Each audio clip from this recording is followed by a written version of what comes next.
Oké, beaucoup de succes. Merci Joris. En bedankt aan iedereen om vandaag aanwezig te zijn. Jullie hadden de kans om naar het restaurant te gaan of naar het bioscoop. En dus bedankt om toch hier aanwezig te zijn met ons vandaag. Dus ik zal inderdaad spreken over de luchtbevochtigingssysteem Micronizer.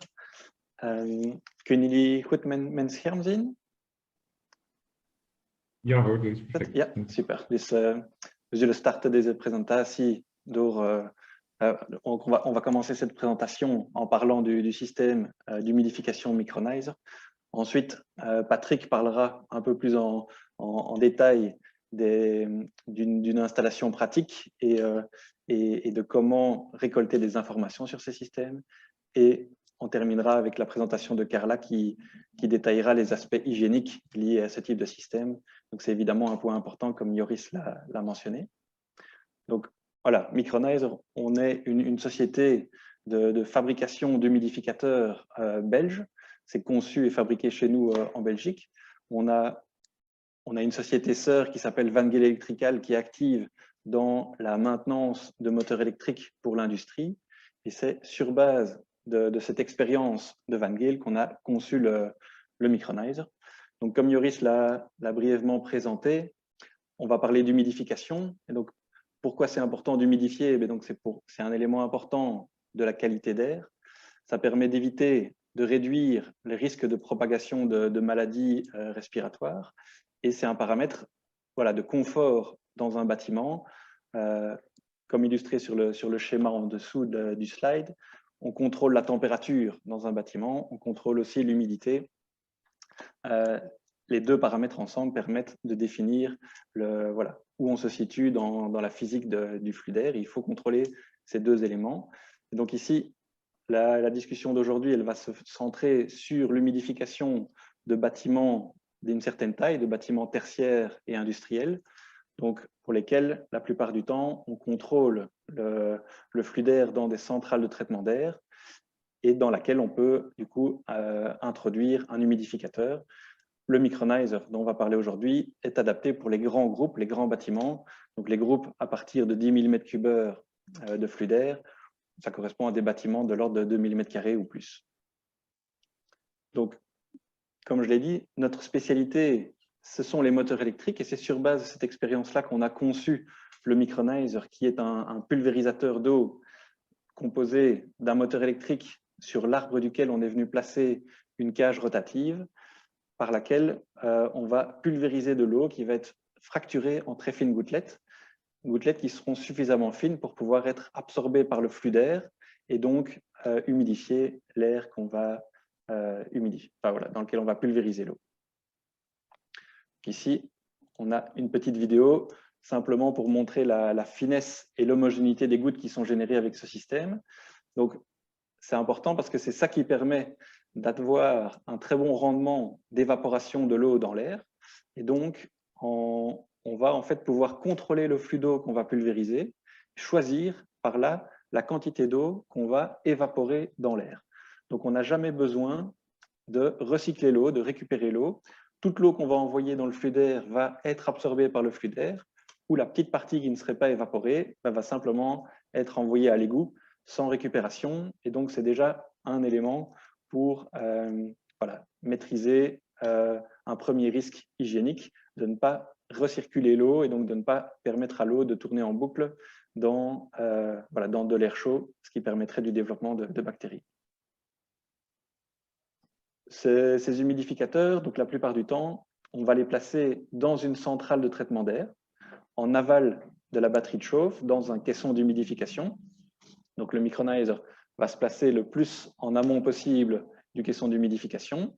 On va pulvériser de l'eau dans le flux d'air et cette eau va s'évaporer. L'eau qui n'aurait pas eu le temps de s'évaporer sera arrêtée par un séparateur de gouttes pour qu'en aval du séparateur de gouttes, on ait de l'air humidifié mais sec. Donc, c'est-à-dire qu'il n'y a plus d'eau liquide en aval du séparateur de gouttes. Donc, la partie risquée d'un point de vue hygiénique, elle se trouve ici dans le caisson d'humidification et dans tout ce qui est alimentation d'eau. Donc ça, Carla reviendra là-dessus dans sa partie de présentation.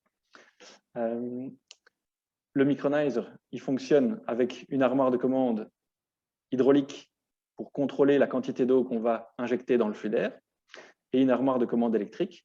L'armoire de commande électrique va commander les moteurs et va comparer la consigne qu'on va recevoir en général d'une GTC à une mesure d'humidité pour, sur base de ces deux informations, envoyer la juste quantité d'eau pour atteindre la consigne et donc pour éviter aussi une surconsommation d'eau voilà, au niveau de l'humidificateur. Donc, un petit paramètre de dimensionnement, en général, donc ce qu'on voit sur le schéma ici, un humidificateur, un pulvérisateur, on va le mettre pour un groupe de 10 000 m3 d'air. Donc la photo à droite, c'est la même chose, mais a priori pour un groupe de 40 000 m3. Donc là, on a simplement démultiplié le nombre d'humidificateurs, d'atomiseurs. Et donc les armoires de contrôle sont aussi un peu plus grosses à ce niveau-là. Donc voilà, la même chose de l'intérieur d'un groupe de traitement d'air. Donc on a l'eau qui est pulvérisée et en fond d'écran, on voit un séparateur de gouttes. Il y a différents types possibles. Et donc en aval de ce séparateur de gouttes, l'air a été humidifié, mais est de nouveau sec. Alors, pour ce type d'humidificateur, de pulvérisateur, on a aussi d'autres applications. Donc, celle qui nous intéresse aujourd'hui, c'est l'humidification. Comme on peut voir en haut à droite sur le schéma dans un groupe de traitement d'air. On fait aussi de l'humidification directement dans l'ambiance. À ce moment-là, on va utiliser un ventilateur avec une virole dans laquelle on va placer le même pulvérisateur pour pouvoir humidifier un grand local, une zone qui ne serait pas munie de gaines de ventilation. De la même façon, on peut aussi faire du refroidissement adiabatique. À ce moment-là, c'est exactement le même principe, mais avec simplement un objectif différent. Donc, on pulvérise de l'eau et en évaporant cette eau dans l'air, on va faire diminuer la température de l'air. Donc, on peut le faire soit dans le but d'humidifier, soit dans le but de refroidir. De nouveau, en caisson ou en ambiance. On fait aussi de l'abattage de poussière avec ces systèmes, en carrière, dans l'industrie du papier, du bois. Et on peut aussi pulvériser des produits, par exemple des produits anti-odeur. Donc ça, on le fait dans des lieux publics, des stations de métro comme illustré en bas à droite, dans des hôtes d'extraction de cuisine, notamment sur des bateaux de croisière, pour casser les odeurs dans les hôtes d'extraction, pour que ces odeurs ne viennent pas perturber le voisinage ou, dans le cas des bateaux, les touristes qui profitent sur le pont du bateau, par exemple.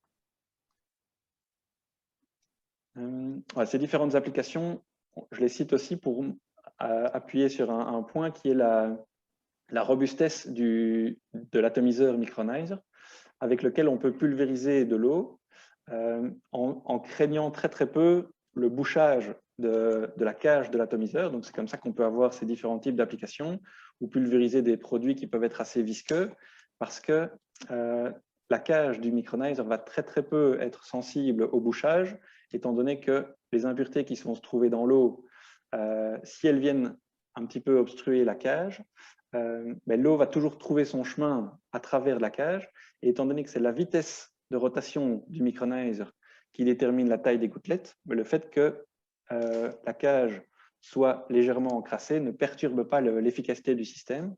Donc voilà, l'efficacité, pour le dire autrement, reste très bonne, même juste avant un entretien, quand le système est à son plus haut niveau d'encrassement. Donc voilà, on n'est pas trop sensible à ce niveau-là par rapport à la qualité d'eau, mais la qualité d'eau, on va en parler, elle est évidemment importante pour d'autres aspects. Alors ici, juste pour illustrer l'effet adiabatique, c'est une vidéo qui a été tournée avec une caméra thermique. Donc, ce n'est pas une simulation, c'est une vidéo dans un caisson de traitement d'air. La vidéo tourne en boucle. La couleur de chaque pixel représente la température de ce point sur la vidéo. Donc, on voit au départ maintenant que la vidéo, tout est vert. On est autour de 19 degrés. Et puis, on injecte de l'eau avec le Micronizer dans le flux d'air. Cette eau s'évapore et fait chuter la température, dans ce cas-ci, autour de 17 degrés. Si on envoie plus d'eau, on va plus diminuer la température. Si on envoie moins d'eau, on va moins diminuer la température. Donc, comme ça, on peut réguler en refroidissement adiabatique. Ce qui est important de constater ici, c'est qu'on va humidifier avec un humidificateur adiabatique sans apport d'énergie dans le flux d'air. Maintenant, cette énergie, elle ne vient pas de nulle part, donc elle a dû être fournie au préalable par la batterie de chauffe. L'intérêt de fonctionner avec ce type de système, c'est que la batterie de chauffe, c'est son rôle et elle est conçue pour fournir efficacement de l'énergie au flux d'air et à un coût par kilowattheure qui est moindre que pour des consommations qui pourraient se trouver au niveau de l'humidificateur. Donc, ça permet des optimisations au niveau de coûts énergétiques de fonctionner avec ce type de système.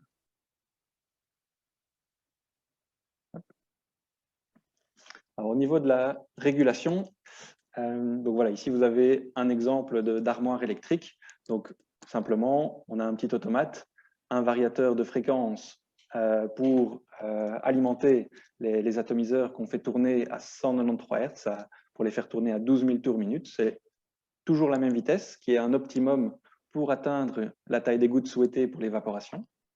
Donc dans cette armoire, il y a aussi les éléments de sécurité. On peut rajouter, si on le souhaite, sur une option, un routeur pour communiquer des données vers l'extérieur, vers le cloud, faire de la maintenance préventive. Et on peut évidemment communiquer aussi vers la GTC. Donc ça, c'est Patrick qui va vous en parler dans la deuxième partie de ce séminaire, de ce webinaire.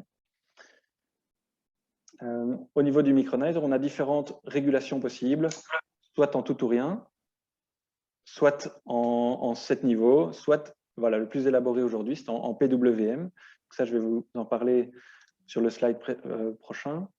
Donc simplement, on va envoyer un signal en modulation de largeur d'impulsion pour commander l'ouverture des électrovannes qui vont envoyer de l'eau sur les différents atomiseurs.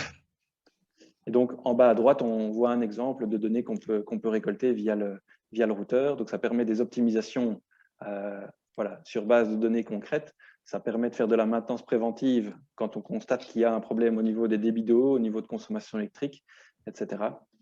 Ça reste plus de l'ordre du gadget pour les bâtiments qui sont équipés d'une GTC, mais il y a plein d'applications en industrie. On parlait des bateaux, où c'est vraiment très intéressant de faire remonter des infos, parce que le coût des interventions sur site peut être nettement plus important que le coût d'équiper les systèmes avec ce type d'appareil. Donc, au niveau de la régulation hydraulique, donc vous avez un schéma hydraulique sur le slide et l'équivalent en image en haut à droite. Donc, sur le slide, simplement, on voit l'alimentation d'eau, un réducteur de pression. On travaille sans pression avec ce système, donc on va réduire la pression autour de 1 bar. Ça permet d'utiliser des tuyaux flexibles, très peu de risque de fuite, donc c'est très très simple à installer et à entretenir. Un collecteur pour avoir les différents départs. Donc sur le schéma, vous avez une réalisation pour un atomiseur, disons un groupe de 10 000 m3 qu'on va humidifier. Sur l'image, vous voyez 2 départs pour 2 atomiseurs, donc plutôt un groupe de 20 000 m3. Et donc, c'est l'électrovanne ici qui alimente chaque atomiseur qu'on va contrôler avec l'automate, avec le signal PWM. Donc en fait, c'est une électrovanne extrêmement simple, tout ou rien. C'est volontaire pour que ce soit ultra robuste dans le contrôle. On va commander cette électrovanne. Si on veut 100% du débit, elle reste constamment ouverte. Si on veut 50% du débit, l'électrovanne va être ouverte 50% du temps, fermée 50% du temps. Et comme ça, simplement en contrôlant le temps d'ouverture, on peut très précisément contrôler le débit qui est pulvérisé par chacun des atomiseurs dans le caisson. Et donc, envoyer constamment, en permanence, la bonne quantité d'eau pour atteindre la consigne d'humidité. Alors, pour déjà parler un petit peu d'hygiène, sur cette armoire hydraulique, on voit aussi qu'on a rajouté une électrovanne de rinçage en bas à droite, au point le plus bas, parce que j'ai dit qu'il n'y avait pas de recirculation d'eau, et en fait, il n'y a pas non plus de stagnation d'eau dans le principe, sauf lors d'une période où il n'y a pas d'utilisation, où il n'y a pas d'humidification. À ce moment-là, on a de la stagnation, donc un demi-litre d'eau dans l'armoire Micronizer, et surtout dans les conduites d'alimentation. Donc, s'il y a des périodes sans utilisation de l'humidificateur, Excuseer. Er zijn nog een aantal mensen die hun micro niet hebben afgezet. Kunnen die even Ja. hun micro muten, alsjeblieft? Ja. Donc, voilà. Wow, allee, je was wel content. Maar ik heb hem een beetje geschetst. Zei dat in hem? Christophe Ik heb dat ook Vliegen. doen, Michael Bogarts. Ik heb die situatie tegen gedaan. Ik heb om een lange tour gewerkt. En allee, dat was... Hallo. Maar ik zei ja, ik heb ook de namen door gehad van de projectontwikkelaar van Knokke. Ik zei, kan een baan verdienen? Ik zei natuurlijk, ja, ze hadden weer kijk, een compensatie vragen. En ik heb toch liever dat dat naar onder gaat. Dan een video dat ik eventueel die man en mee samen met. Nee, moet dat zeker niet doen, zegt hij naar die man. Maar ben blij dat je belt, zegt hij. Als ze toch bellen naar het studiebureau en ze vragen of dat ze ervaring met doen, dan Désolé, die contre-temps. Dus je was eigenlijk al heel nieuw en heel... Mag ik even tussenkomen, want er zijn mensen aan het praten onder elkaar. En wij kunnen meeluisteren. Het klinkt interessant, maar ik denk niet dat het de bedoeling is dat wij meeluisteren. Nee, voilà. Ja, donc voilà, dat sowieso. je continue pour sowieso. ce... Dus pour le rinçage. ik weet dat dat goed zit. En ik hoop dat mijn man kan natuurlijk. Ouais, voilà. Donc ce rinçage, donc l'électrovanne en bas à droite, elle permet, lorsqu'on a eu une période sans humidification, de renouveler totalement l'eau qui se trouve dans l'armoire Micronizer et dans le conduit d'alimentation. Donc ça, c'est quelque chose qui est tout à fait qui est paramétrable par l'utilisateur, qui va choisir la fréquence et voilà, le volume d'eau qu'il souhaite laisser passer pour renouveler une fois, 3 fois le volume d'eau dans la conduite d'alimentation. Aussi, pour les techniciens de maintenance, on a rajouté une électrovanne pour venir souffler avec de l'air comprimé pour sécher totalement le système au moment où le système est mis à l'arrêt. Par exemple, s'il n'y a plus d'utilisation de l'humidificateur pendant l'été, on met tout à l'arrêt. On vient sécher l'entièreté des conduites pour en fait ne plus avoir besoin de traitement chimique, thermique au moment de la remise en service de l'humidificateur en septembre-octobre dans la plupart des cas. Okay. Donc voilà, par rapport à l'hygiène, voilà ici juste 2 photos pour montrer ce qu'on cherche absolument à éviter. Donc Carla reviendra plus en détail là-dessus. Ici sont 2 exemples constatés en 2021 chez des clients. Donc le premier à gauche, c'est un groupe avec un humidificateur avec recirculation. Donc l'eau reste dans le fond du bac et est repompée dans l'humidificateur en continu. Donc l'eau circule en continu dans un air chaud et ça permet évidemment du développement bactérien. Donc on arrive à ce genre de constatation dans ce cas-ci, alors que le client rince ce groupe de ventilation toutes les 2 semaines. Et donc voilà, c'est évidemment problématique. Donc le client, il cherche évidemment une solution par rapport à ça. Un autre exemple constaté cette année-ci, c'est un humidificateur dans un caisson de traitement d'air dans lequel on a laissé de l'eau stagnante alors que l'humidificateur est, pour X raisons, à l'arrêt depuis des années. Donc, c'est voilà, un point d'attention parce que c'est dommage de constater ce genre de risque inutile dans ce cas-ci, puisqu'il aurait suffi de simplement vidanger ce bac, laisser la vidange vers l'égout ouverte. Et donc, voilà, c'est des risques et des points d'attention à ne pas reproduire dans vos installations. Donc, pour le Micronizer, il y a évidemment toute une série de risques à prendre en compte aussi. Donc, si je regarde d'abord la photo à gauche, c'est un peu un cas idéal qu'on essaye de reproduire. Donc, dans ce cas-là, on voit l'état d'un caisson après 42 000 heures de fonctionnement, dans ce cas-là, avec de l'eau osmosée, donc de l'eau déminéralisée dont on a enlevé les minéraux. On voit que dans ce cas-là, le caisson reste parfaitement propre puisqu'on pulvérise de l'eau qui va soit s'évaporer, soit s'évacuer, mais de l'eau qui ne contient plus de sel et de minéraux. L'eau doit, pour s'évacuer, toujours pouvoir tomber dans le fond du bac, qui doit être muni d'une pente qui permet l'évacuation rapide vers l'égout. Donc ça, c'est un prérequis pour pouvoir installer un Micronizer. Sur la droite, on a un autre exemple dans un groupe qui a fonctionné 3500 heures, mais cette fois-ci avec de l'eau adoucie, donc pas osmosée, mais adoucie, de l'eau qui était dure au départ, qui a été redescendue à 10 degrés français. on se rend compte dans ce cas-là qu'il y a un encrassement. Donc, il n'y a pas de risque hygiénique constaté ici, mais simplement un encrassement qui voilà, met en avant le fait qu'une maintenance est nécessaire à ce moment-là pour, d'une part, nettoyer le caisson, aussi, comme on voit sur la droite, nettoyer ou remplacer le séparateur de gouttes. Donc, il y a différentes choses qui sont possibles pour faire ça, mais c'est un gros point d'attention. Voilà, c'est une façon de mettre en avant le fait que il y a un risque qui est présent, hygiénique, que la maintenance est un facteur très important pour réduire ce risque, pour le maîtriser. On ne parle jamais de risque nul pour ce type de système, puisqu'on va ajouter de l'eau dans l'air. Donc, il faut que ce risque soit maîtrisé. L'élément principal qu'on va contrôler pour ce type de système, où on ajoute de l'eau liquide ou vapeur dans un flux d'air, ce qu'on veut absolument éviter, c'est le développement de bactéries. On pense systématiquement à la légionelle, qui est un des problèmes potentiels. C'est celui qui est en général le plus contrôlé, le plus repris dans les différentes normes en Belgique, dans les pays limitrophes. La légionelle, elle est principalement impactée par la température et le temps de stagnation. Si on se trouve dans une plage de température et si on a un temps de stagnation, la légionelle a l'occasion de se multiplier et c'est à ce moment-là que le risque devient le plus important.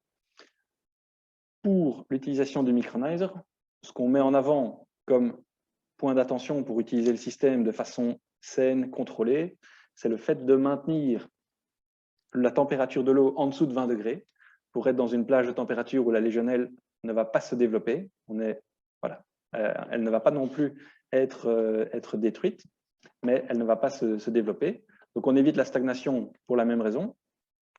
On recommande d'utiliser le système de purge automatique pour, de nouveau, éviter la stagnation pendant les périodes sans humidification, y compris dans la conduite. Donc, c'est incomparable avec le fait d'avoir déjà de la stagnation dans un bac avec de la recirculation, mais dans la conduite aussi, on veut éviter de la stagnation pour toujours réduire le risque.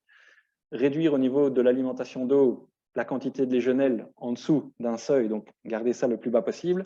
Le seuil de 1000 unités formant colonie, c'est le seuil qui est repris pour des applications standards en Belgique pour des points d'eau. Et donc, c'est ce qui s'applique ici aussi. Mais plus on est bas, mieux c'est. Ce seuil, donc, il doit être défini en fonction de l'application, en fonction du risque lié à chaque application. Donc, par rapport au micronizer, ce sont les éléments intrinsèques qui permettent déjà de réduire le risque. Après, le micronizer est aussi compatible avec toute une série de moyens qui permettent d'encore réduire le risque et qui vont être recommandés au cas par cas. Donc, on pense à de la filtration, à un traitement osmose inverse. Donc, on en a parlé pour la maintenance, mais l'osmoseur va aussi retenir les bactéries, la légionelle, et donc il a aussi un impact positif sur la qualité d'eau. On peut penser à des traitements chimiques, thermiques ou UV. On est moins favorable aux traitements chimiques parce que tout ce qu'on va ajouter dans l'eau, au final, on va le pulvériser dans l'air. Donc, si on peut s'en passer, on préfère. En général, on recommande systématiquement de fonctionner avec de l'eau osmosée, donc pour son avantage hygiénique et parce que ça a aussi un énorme avantage en termes de maintenance, pour permettre de limiter fortement la maintenance du caisson et du séparateur de gouttes. Alors, un petit mot par rapport aux aspects économiques de différents systèmes d'humidification. Donc, ici, on a distingué, on a repris trois systèmes, un micronizer, un système avec recirculation et un système vapeur, où c'est directement de la vapeur d'eau qui est générée et envoyée dans le flux d'air. On distingue l'investissement l'année zéro, et puis on a les coûts cumulés, et donc on a les années de fonctionnement avec les coûts de fonctionnement qui sont ajoutés à l'investissement. Donc dans cet exemple, on a considéré que pour le micronizer, on ajoutait un osmoseur, qu'on devait rénover le caisson d'humidification et qu'on ne devait pas faire ça pour les autres systèmes, simplement pour se mettre dans un cas défavorable où du coup l'investissement dans le système micronizer est plus important que pour d'autres systèmes. Ce qu'on veut mettre en avant à ce niveau-là, c'est que du fait d'avoir des faibles coûts de fonctionnement en maintenance et en coûts énergétiques, eh bien, en prenant les années de fonctionnement en considération dans le choix de sa technologie, eh bien, on peut voilà, faire un choix différent que simplement basé sur l'investissement. On peut mettre en avant un retour sur investissement pour certaines technologies. Pour le micronizer, si on compare à un système vapeur, la principale différence, elle va se trouver au niveau du coût énergétique, puisque dans le cas du micronizer, l'entièreté de l'énergie est apportée par la batterie de chauffe avec un certain coût du kilowattheure, tandis que pour le vapeur, on injecte directement de la vapeur sous forme de vapeur. Donc, avec la batterie de chauffe, on a apporté l'énergie pour amener l'air à la bonne température, et puis le complément d'énergie est apporté par le système vapeur, mais avec une consommation et un coût énergétique qui va être celui du vapeur, moins optimisé que celui de la batterie de chauffe. Donc ça, on peut en parler pour des projets spécifiques au cas par cas. Alors, pour répondre à cette différence en termes d'investissement, chez Micronizer, on a aussi développé une approche en full service où on propose de financer le système, y compris installation, maintenance, etc., pour que l'investissement soit de zéro, avec une mensualité à payer par l'utilisateur. L'intérêt, c'est que la mensualité peut être à ce moment-là réduite par rapport au coût de fonctionnement énergétique d'autres systèmes. Donc voilà, simplement, le message qui doit être retenu ici, c'est que le coût de fonctionnement des systèmes d'humidification, pour les faire fonctionner avec une maintenance et une hygiène correcte, il n'est pas négligeable du tout dans le choix de la technologie. Et donc, ben voilà, c'est à prendre en compte dans le choix. Okay. Et alors, ben voilà, le full service, il répond aussi à une certaine demande pour tout ce qui est pour les locataires de bâtiments qui n'ont pas la possibilité forcément d'investir. C'est en général le propriétaire qui est chargé d'investir. Et donc, ça permet aux locataires de simplement travailler sur ces charges de fonctionnement annuelles et de ne pas devoir consentir à un investissement ou ne pas demander au propriétaire de consentir à un investissement au moment de placer ce type de système. C'est aussi intéressant dans des contrats de performance énergétique. Ça, je pense que Patrick en touchera un mot aussi. Donc, le full service, je vous l'ai expliqué. Donc, je termine simplement avec quelques exemples de clients, donc principalement des grands noms, puisque comme je l'ai dit au début de la présentation, on vise avec ce type de technologie à équiper des grands bâtiments. Donc c'est pour ça donc des AGC, on a le Parlement européen à Strasbourg, des banques, ISPPC, c'est un hôpital à Charleroi. Donc voilà, on a différents types de bâtiments dans le tertiaire ou dans l'industrie, y compris dans l'industrie alimentaire ou dans du pharmaceutique. Évidemment, dans ce type d'industrie, les besoins en respect d'hygiène sont différents et donc on peut, parmi les mesures qu'on a citées précédemment, avoir une redondance pour toujours se rapprocher du risque zéro et atteindre le risque acceptable en fonction d'une application. Voilà ce que je voulais vous présenter aujourd'hui. Donc, s'il y a des questions, je les écoute avec plaisir. Merci déjà, Olivier. Dans le chatbox, j'ai pu passer donc, en effet la question de s'il n'y avait pas besoin d'une batterie de post-chauffe. Alors, donc non, en effet, il n'y a pas besoin de batterie de post-chauffe. Si je retourne sur le schéma avec le caisson, hop, voilà, on n'a pas besoin de batterie de post-chauffe. Donc, en effet, avec d'autres systèmes adiabatiques, il y a besoin d'une post-chauffe. C'est certainement les systèmes à recirculation, puisque dans le cas de ces systèmes-là, on préchauffe, ensuite on humidifie jusqu'à saturation, et ensuite on post-chauffe. Et c'est la combinaison préchauffe-post-chauffe qui permet de viser le point de consigne sur le diagramme psychométrique. Dans notre cas, la batterie de chauffe, on peut fonctionner comme ça aussi avec le micronizer et viser la saturation, c'est tout à fait possible. Mais on peut se passer d'une batterie de post-chauffe, puisque dans notre cas, on a totalement séparé l'apport d'énergie et la gestion de l'humidité. L'apport d'énergie se fait par la batterie de chauffe, qui va apporter l'énergie nécessaire, l'enthalpie nécessaire au flux d'air. Et ensuite, l'humidificateur va transformer une partie de cette énergie de la température de l'air en humidité, en ajoutant de l'eau qui va s'évaporer dans le flux d'air. Et donc, on va contrôler la quantité d'eau qu'on injecte dans le flux d'air pour viser le point de consigne. Mais donc, c'est en contrôlant le débit d'eau qu'on atteint la consigne et qu'on reste au niveau de la consigne. On n'a pas besoin de post-chauffe pour cette régulation. Ok, voilà. Donc, peut-être encore donc, la longueur idéale du caisson dans lequel on place le micronizer. J'ai vu 1 mètre. Oui, donc on a mis 1 mètre minimum. En fait, donc cette longueur, au plus elle est grande, meilleur sera le rendement d'évaporation. Donc plus la longueur est grande, moins on aura de perte d'eau et donc moins on aura de consommation d'eau. L'idéal qu'on recommande, c'est 1,50 m de longueur pour un flux d'air, une vitesse d'air de 3 mètres par seconde. Donc si on a une vitesse d'air plus élevée, une plus grande longueur est préférable. Si on a une vitesse d'air moins élevée, on peut imaginer de réduire un petit peu la longueur. En fait, on prendra toujours un maximum de longueur parce que c'est ce qui permet d'avoir le meilleur rendement, donc la moins grande consommation d'eau. Aller au-delà d'1,50 m, ça n'a plus de grand impact, donc 1,50 m, c'est l'idéal, sauf pour des très grandes vitesses de l'air.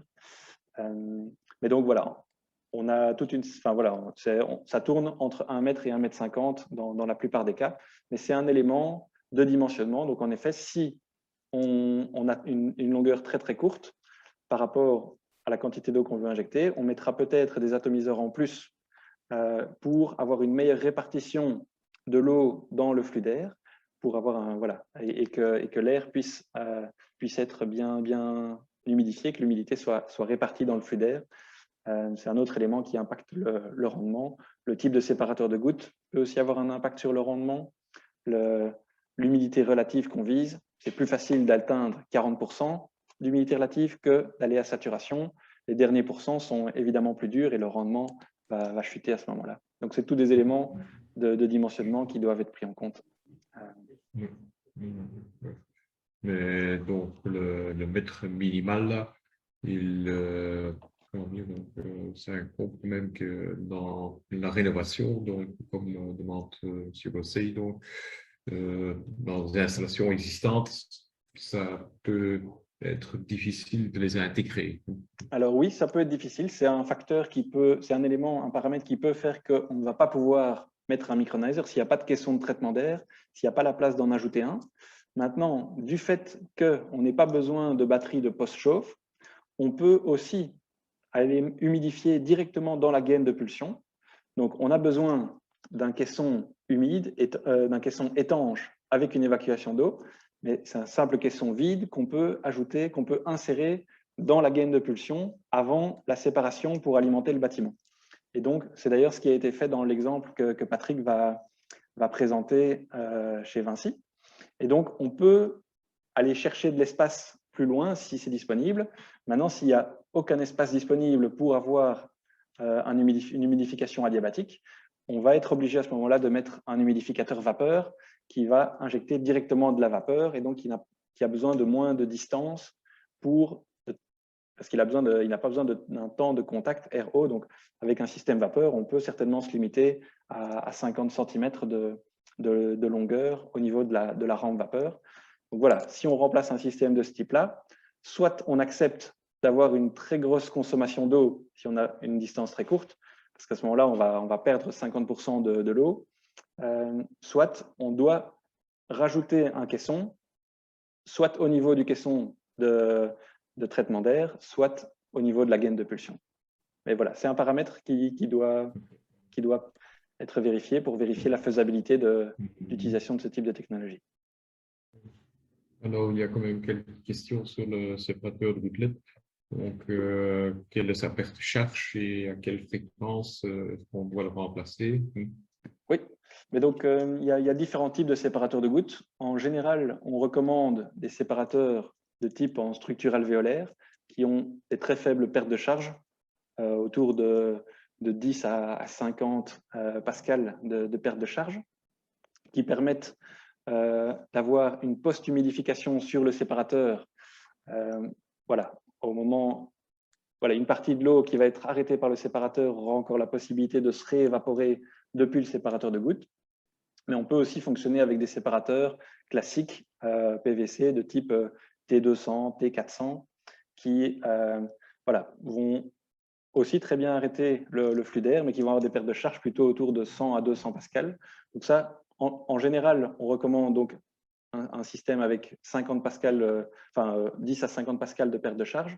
Mais si un séparateur de gouttes existant est déjà en place, on ne va pas forcément le remplacer. Et donc, voilà, on peut l'utiliser. À noter aussi que souvent, il y a un séparateur de gouttes en aval de la batterie de froid pour arrêter les condensats de la batterie de froid. Puis, si on rajoute un caisson étanche juste après la batterie de froid, on peut reprendre ce séparateur de gouttes et le placer en aval du micronizer. Ça fonctionne aussi. On peut pas s'en faire du séparateur de gouttelettes. Pardon? Est-ce qu'on ne peut pas s'en faire du séparateur de gouttelettes? Donc, on est obligé d'avoir un séparateur de gouttes pour éviter d'envoyer de l'eau liquide dans les gaines. Sinon, on risquerait d'avoir de la condensation dans les gaines, on risquerait de générer voilà, des problèmes de maintenance à des endroits qui seraient difficilement accessibles. Donc, on est obligé de travailler avec un séparateur de gouttes lorsqu'on travaille en air pulsé. Hein. Donc, si on est en air extrait, qu'on pulvérise vers l'extérieur, là, on n'est pas du tout obligé d'en mettre un. Et alors, au niveau de la maintenance, c'était aussi l'autre question. Donc, en fonction de la qualité d'eau qu'on va utiliser, on va ou non envoyer des minéraux dans le caisson. Si on envoie des minéraux, il faut prévoir une maintenance du séparateur de gouttes qui va recevoir la majorité des impuretés et qui va voilà, se colmater. Ça va augmenter ses pertes de charge, ça peut détecter de cette façon-là. Mais en général, annuellement, il faut le rincer, tous les 2-3 ans, le remplacer. Si on utilise de l'eau osmosée, on peut doubler ou tripler le temps d'utilisation. Et à ce moment-là, la maintenance du caisson et du séparateur de gouttes consiste presque simplement à aller faire une vérification à une certaine fréquence du bon fonctionnement, du bon état du groupe. Mais puisqu'on ne pulvérise plus d'impuretés, le caisson reste en très bon état, comme je l'ai montré sur une illustration. Et peut-être une dernière question sur l'eau. Donc, quelle est la conductivité maximale conseillée pour l'eau osmosée? Donc, pour notre système, en fait, donc pour le micronizer, on ne regarde pas réellement ça. Donc, en fait, le choix de la qualité d'eau, parce que le micronizer, donc il fonctionne pour tout type de qualité d'eau. On peut pulvériser de l'eau de ville extrêmement dure, comme de l'eau adoucie avec une conductivité très très faible, puisque la conductivité n'est pas un facteur de fonctionnement du micronizer. Par contre, là où ça a un impact, c'est pour tout ce qui est hygiénique et tout ce qui est maintenance du caisson de traitement d'air. Donc, ça doit être un choix qui va être posé, qui va être discuté avec l'utilisateur, notamment en considérant ces questions de maintenance et d'hygiène. Et donc, c'est un compromis de traiter l'eau, c'est un coût, à comparer au coût de maintenance qui est remplacé par le traitement d'eau à ce moment-là. Donc, c'est un choix qui est un peu indépendant du micronizer, qui se pose au moment de placer le système, mais nous, on n'impose pas l'osmoseur, parce que ce n'est pas un élément de fonctionnement pour notre système, mais on le recommande fortement parce que c'est ce qui permet d'avoir un fonctionnement dans des conditions optimales, dans lesquelles on a beaucoup moins de soucis d'utilisation, puisqu'on a moins d'encrassement, qu'on est moins dépendant de maintenance, de facteurs humains, etc. Ok, donc je vois qu'entre-temps, il y a quelques questions sur le thème d'hygiène, mais en connaissant Carla, je suis persuadé qu'elle touchera certainement ce thème-là. Je vois qu'il y a encore quelques questions sur la vanne électrovanne, enfin, donc est-ce qu'il y a un effet de Jojo? Donc, alors, donc ça, pas du tout. Donc, déjà, au niveau de l'électrovanne, donc, en effet, on a des ouvertures, des fermetures. L'utilisateur a le choix de la période, donc du temps entre chaque ouverture et fermeture. Donc, c'est un paramètre que l'utilisateur peut déterminer pour son application. Il faut savoir qu'il y a un effet de moyenne dans la conduite d'alimentation d'eau.